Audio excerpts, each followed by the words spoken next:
After Jason documents his technical competencies, he is now ready to document any enabling competencies he had exposure to.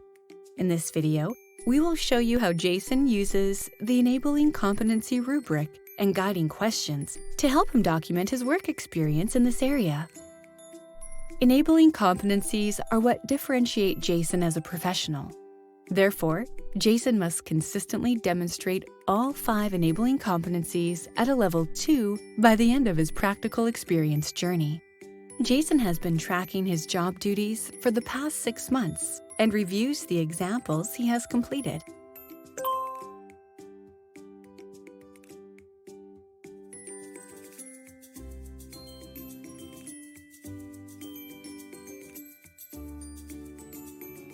Jason consults the Enabling Competency guiding questions in PERT and considers if he has any work experience that would apply.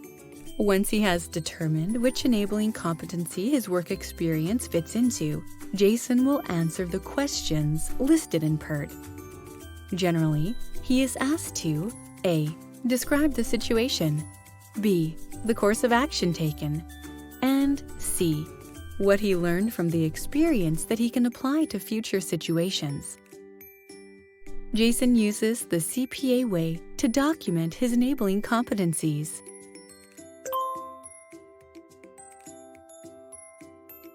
Jason will review the rubric in PERT to determine which proficiency level his documentation supports. He will also consider the following factors to confirm what proficiency level he is at. Was the situation complex? Was the solution obvious and easy to get to? Did he need a lot of guidance? Did he use the CPA way? Did he have a learning insight?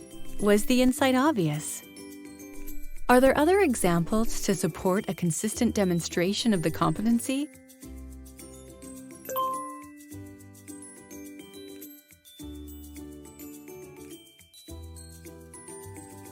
Generally, consistent demonstration of the competency with a combination of high autonomy, complexity, and frequency are considered Level 2.